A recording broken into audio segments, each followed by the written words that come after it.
Welcome to the deep dive. This is where we take sources you send us and really pull out the key insights, making things clear and hopefully pretty easy to grasp. Today, it's for our listener, the learner. We're looking at excerpts about a Buddhist monk named Tissa. Right. And our mission really is to understand his journey. What are the lessons here about, say, generosity, spiritual growth, and how, small things can have a big impact? Yeah, absolutely. Okay, so let's dive in. Where does it start? Jehovana Monastery. Well, the account is linked there, yes. But the story itself, it actually originates back in Rajagaha.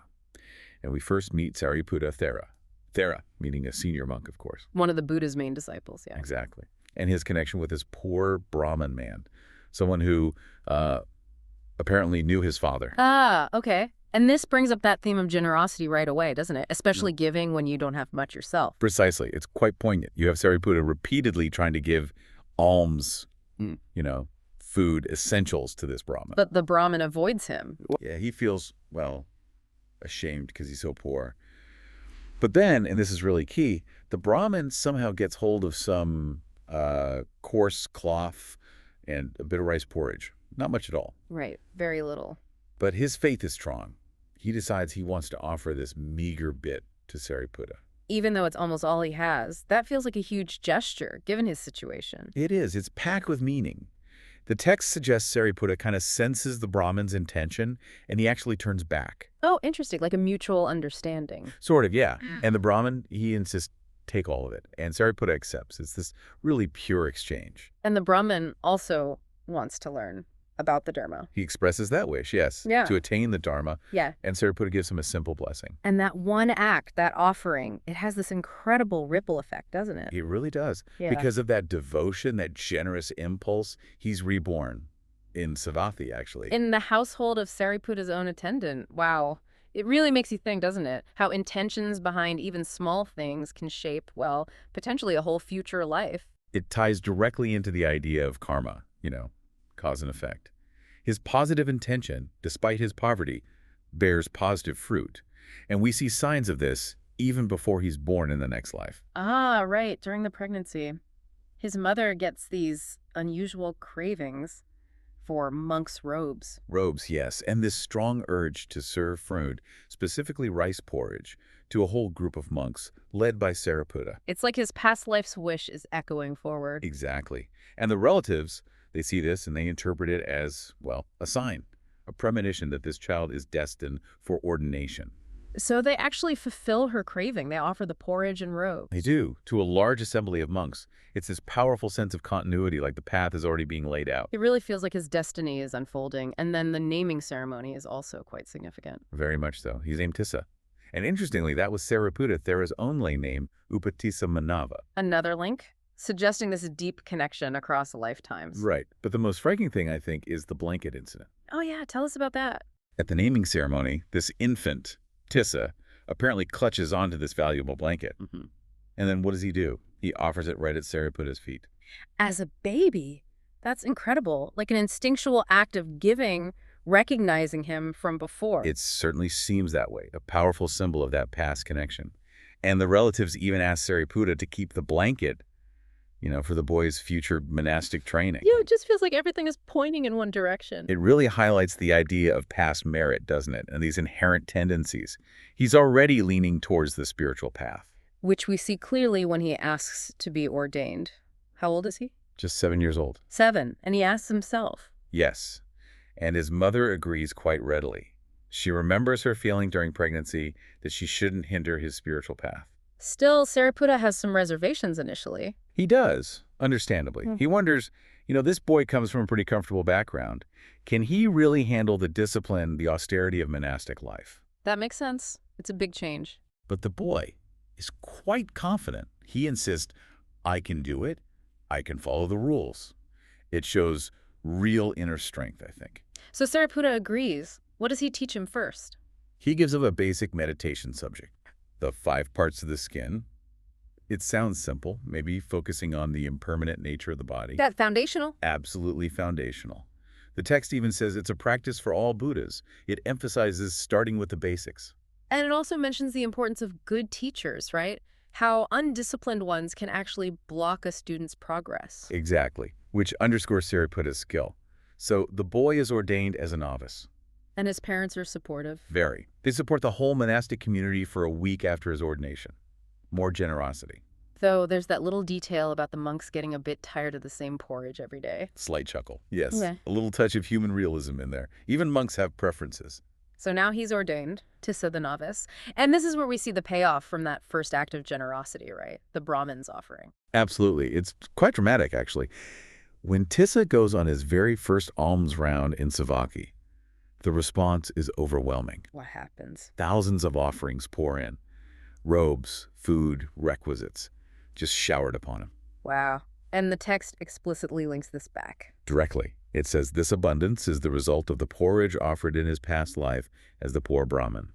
It's karma playing out very visibly. So he gets a nickname because of this. He does.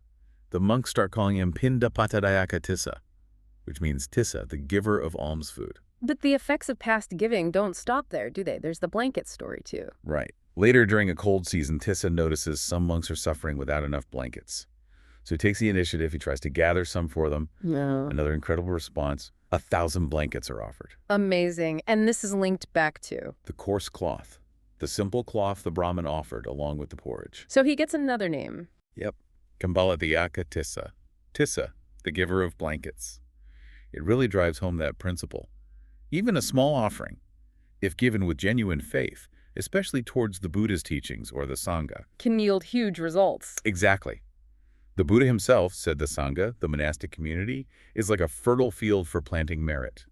Your good deeds grow strong there. Okay, so he's renowned for generosity, receiving all this support, but then he feels the need to pull back. Yes. It seems the frequent visits from his relatives, while well-intentioned, were becoming a bit of a distraction from deeper practice. He wants solitude. Yeah. For meditation. Right. He decides to go directly to the Buddha to get a specific meditation subject and then head off into the forest. Respectfully leaving his preceptor, Sāriputta, as well. Yes, showing proper respect. Yeah. And he's determined. He travels a really long way, 120 yoshanas, which is quite a distance specifically to get away from his relatives and focus. And he gets some help finding a place. He does. He meets an elderly lay disciple, a man who takes a liking to him and personally guides him to a suitable forest monastery. Another instance of kindness arising, perhaps from his past merit. And along the way, he notices the names of places. He does, and this observation leads to his third name. Which is? Vanavāsi Tissa. Tissa, the forest dweller. So 3 names in just 7 years. Pindapattadayaka Tissa, Kambaladhyaka Tissa, Vanavāsi Tissa. It really shows how dynamic his early monastic life was. He really does. A period of rapid transformation. Yeah. And this time in solitude proves incredibly fruitful. This is when he really progresses spiritually. Yes. After settling in, when he goes for alms in a nearby village, the people there develop great reverence for him. They ask him to stay for the rainy season retreat. And they promise to practice more diligently themselves, observing precepts and upasatha days. Exactly. They make that commitment. And Vanavāsi Tissa, he just offers his simple blessing. May you be happy. May you be free from suffering. And during that retreat? During the 3rd month, yes. He attains Arhatship, full enlightenment, along with the Patisambhāvya, these deep analytical knowledges, a complete breakthrough. That's incredible. Such rapid progress. And news travels. Oh, yes. Sāriputta hears about it and decides he must go visit his former pupil. But he's not the only one. Not at all. Simultaneously, it seems, other great disciples, Moggallana, Mahakassapa, Anuruddha, Upali, Puna, they all have the same idea, to go visit Vanavāsi Tissa. Wow, all the big names. And each one brings a large following of monks. The text mentions a staggering number, 40,000 monks converging on this forest monastery. 40,000, just imagine that scene. It really underlines how significant his attainment was. Absolutely. And think of that lay disciple who first guided him. He's overjoyed welcoming all these esteemed theras, rushing back to the village to organize support. It shows the lay community's devotion too. So this huge gathering convenes at the monastery. Vanavāsi Tissa welcomes them all. Yes, very respectfully assisting the senior monks.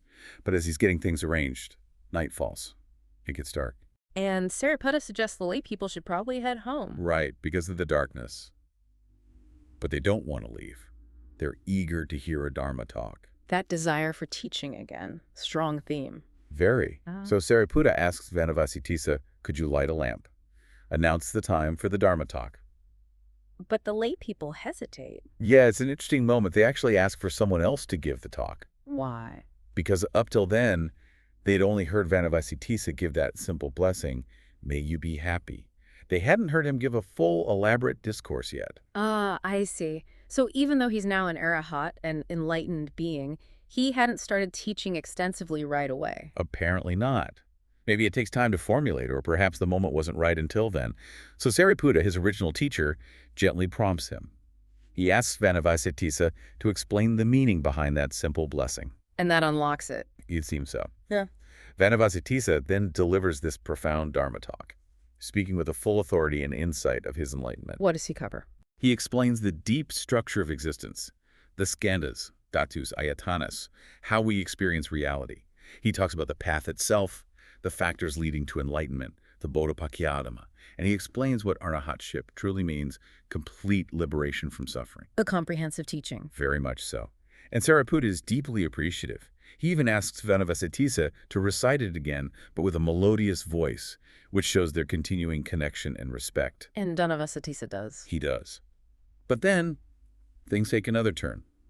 The lay followers, hearing this profound talk, after only hearing the simple blessing before, they have mixed feelings. Mixed feelings. How so? Some were apparently a bit put out, maybe feeling like he could have shared this deep wisdom earlier.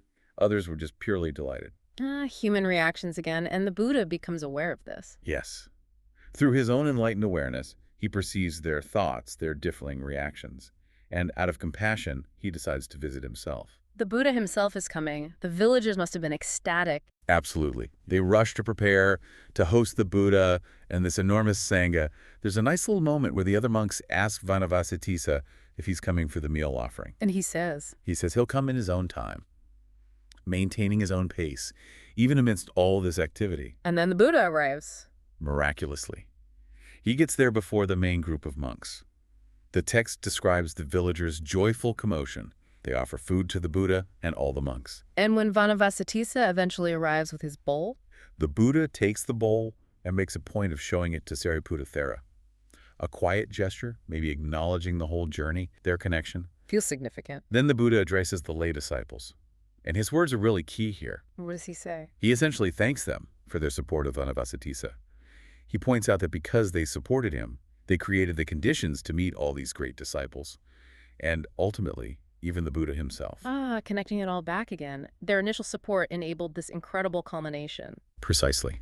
It ties that theme of giving and its results together beautifully. The villagers are overjoyed, realizing the immense merit they've gained. And those who are initially displeased? They have a change of heart. Their faith increases, and many people in the crowd, listening to the Buddha's discourse, attain various stages of spiritual realization right then and there. Sotapadhi fruition, and so on. A truly transformative event for everyone involved. Definitely. So the Buddha departs, the villagers bid farewell.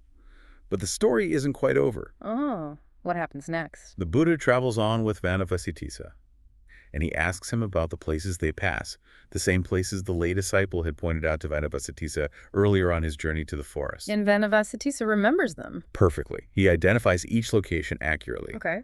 Then they climb a mountain. From the top, they can see the ocean. A powerful image. And the Buddha asks him, what do you see? Vanavāsi Tissa replies, I see the ocean, Lord. And then the crucial question. Yes. The Buddha asks, and what do you think, seeing the ocean? What does Vanavāsi Tissa say? This feels like a culmination. It is. Vanavāsi Tissa has this profound realization. He reflects on the cycle of rebirth, samsara. And he says that the amount of tears he himself has shed out of suffering across countless lifetimes, it's greater than all the water in the 4 great oceans. Wow. That's staggering. An incredibly powerful metaphor for the sheer scale of suffering in conditioned existence. It really is. A very sobering, profound insight born from his enlightened perspective. So looking back at this whole journey of Tissa, or Vanavāsi Tissa, what are the main takeaways for us, for the learner? Well, several things stand out, don't they? First, the sheer power of those initial acts of generosity. That tiny bit of porridge and cloth from the Brahmin had massive consequences, leading to abundance, renown. Exactly. It shows how past merit unfolds. Then there's the clear importance of seeking solitude, stepping away from distractions for deeper spiritual work. Like Vanavāsi Tissa going to the forest. Right. And ultimately, the transformative potential of enlightenment itself. how it changes one's perspective and allows for such deep insights. I think for you, the listener, those aha moments are really seeing the direct lines drawn. The porridge leading to food offerings, the cloth leading to blankets. It makes the concept of karma feel very tangible. It does. It's not just abstract theory here. It's shown in the narrative. And that final image. Vanavāsi Tissa on the mountain, contemplating the ocean of tears. That's a really provocative thought to leave with, isn't it? Mm-hmm. It puts the struggle against suffering and the immense value of finding a path to liberation into sharp focus. It really encourages you to think about the preciousness of the opportunity for growth, for understanding, and maybe, just maybe, how your own small acts of kindness, your own dedication to learning, could have effects far beyond what you might imagine. Absolutely. Even small ripples can travel a very long way. So imagine this scenario. You have this really revered spiritual figure nearing the end of his life. Okay.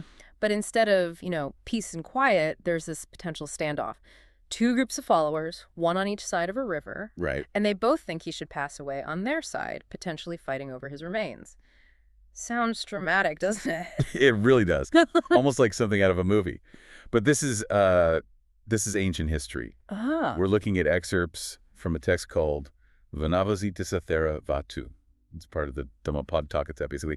Old commentaries on Buddhist teachings. Gotcha. So really old stories. Yeah, but they hold some surprisingly relevant ideas about, people in conflict. Okay, so ancient wisdom. What are we trying to sort of get out of this deep dive then? Well, the main goal is to unpack the lessons in these stories. We'll look at how selfless action can sort of dissolve conflict, and then contrast that with, well, the different things that can motivate someone on a spiritual path. Yeah. What we want is to find insights that you, the listener, can maybe apply today, especially with all the information and different views constantly coming at us. Right, navigating all that. And there are two main stories we're focusing on from these texts. Exactly. First, there's the passing of Elder Ānanda, a really significant figure. Okay.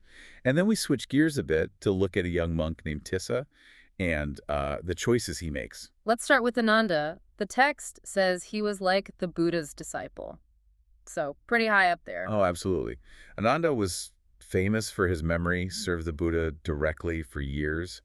And the text says, at 120 years old, which is amazing in itself. Wow. He knew he only had 7 days left. And that's when the river situation starts. People on both sides of this Rohi River hear about it. That's right. And both sides felt they had a strong connection. They had helped him a lot over the years. So they both felt... Yeah, the folks on one bank were like, look, we've done so much for the elder. He should pass away here with us. And the group on the other side, exactly the same argument. We served him well. He belongs with us. You can totally see how that could escalate, right? Both sides feeling they have the stronger claim. What did Ānanda do? Did he pick one? Well, this is where his wisdom really comes through. He saw that both groups had been really supportive. The text kind of gives us his thought process. Both sides helped me. You can't say one was unhelpful. He knew choosing would just lead to fighting over his relics later. It's a real insight, isn't it? Sometimes leadership means putting peace first, even ahead of personal preference or who gets the honor. So he needed to prevent that conflict, but he didn't just tell one side no. No, he did something much more profound. Yeah. And symbolic. To stop any argument, he went to the middle of the river, sat in meditation, and levitated. Levitated, how high? 7 palm trees high, according to the text. Way up in the air right between the two banks. Whoa. Okay, that's unexpected. And his final moments, did he just pass away quietly up there? Not quite. First, he taught the Dharma, the teachings, to the crowds gathered on both sides. Right. Then his final act was to will his body to divide, perfectly in two. One part for each riverbank. He just split. Yeah. The text even mentions this miraculous element. He entered the element of heat, flames arose, and then his body divided down the middle. Incredible. So completely impartial, no favoritism. But what was the reaction from the crowd? I mean, after seeing that? Deep, deep sorrow. The text really emphasizes this. It says their grief was even stronger than when the Buddha himself passed away, like the sound of the earth itself breaking apart. Wow, that intense. Yeah, and for months afterwards, people were still grieving, wandering around.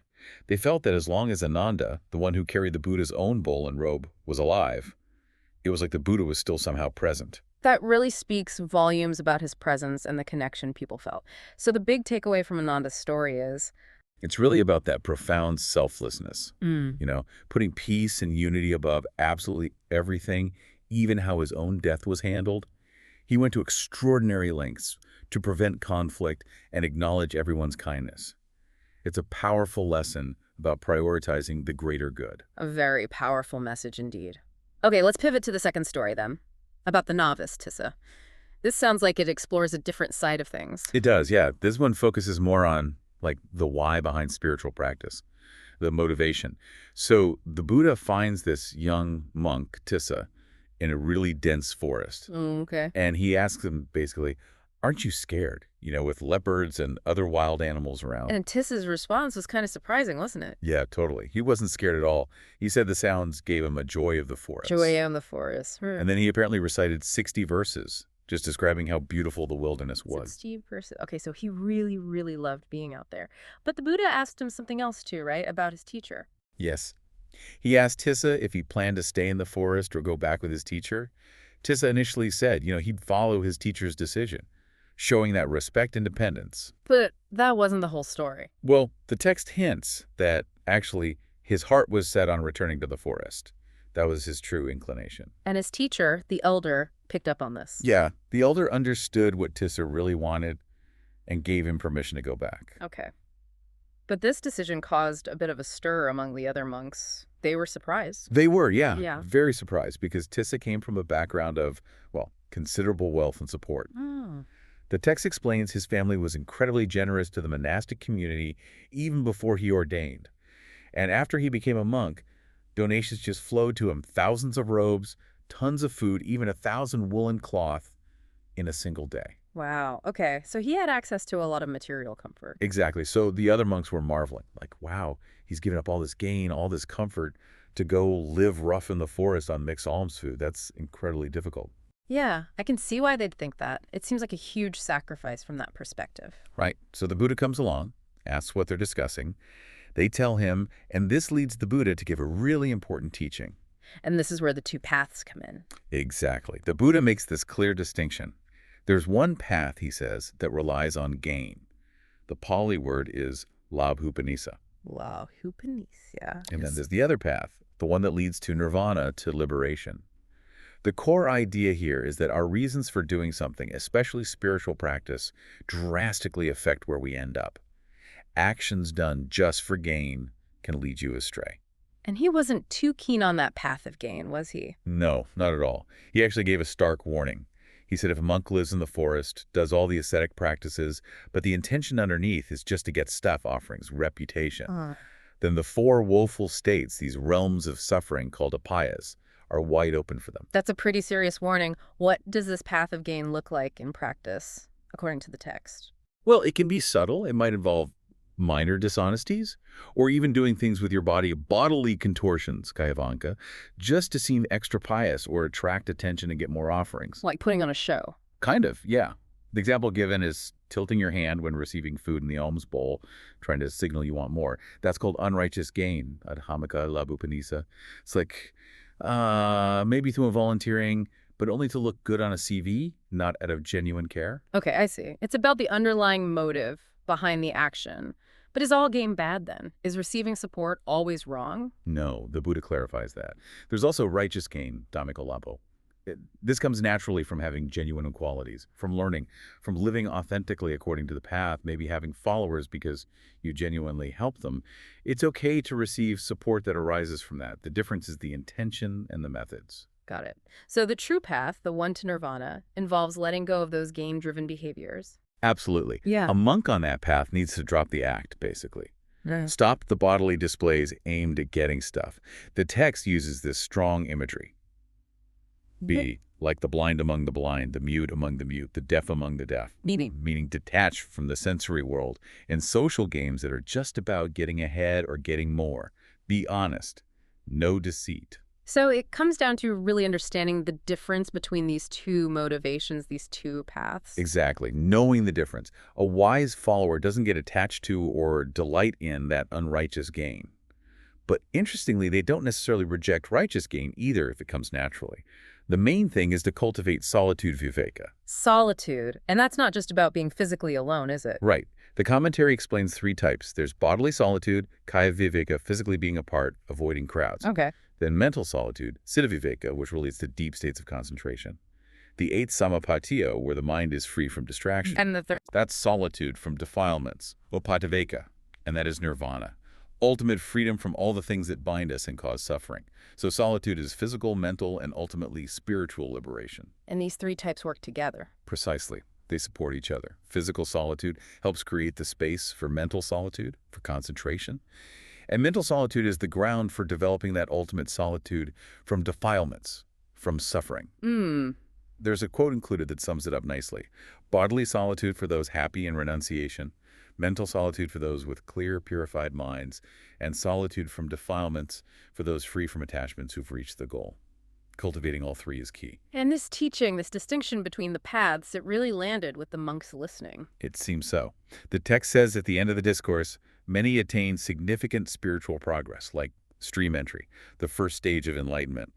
And that wraps up the story of Tissa, the forest dweller, Vanavāsi Tissa. Okay, so two really rich stories in this deep dive. We saw Elder Ānanda's incredible compassion, didn't we? Prioritizing harmony right at the very end. Truly selfless. And then Tissa's story gives us this really sharp insight from the Buddha about, well, why we do things. The huge difference between seeking external rewards and genuinely seeking inner freedom. And like we said at the start, these aren't just dusty old tales. There's real wisdom here for us now. Ānanda's story, it speaks volumes about handling conflict, doesn't it? Prioritizing unity. Definitely. And Tissa's story forces us to look at our own motivations. Are we driven more by, external validation, getting ahead, acquiring things, or by something deeper, an intrinsic pull towards growth, understanding, peace? Thinking about these different paths can be a really useful lens for looking at our own lives, our choices, even how we process the world around us. It really can. It makes you wonder, doesn't it, which path, the gain one or the liberation one, seems more dominant in our culture today? And maybe more personally, how can each of us get better at recognizing and cultivating our own joy of the forest? The things that intrinsically motivate us towards real growth and maybe a bit more peace.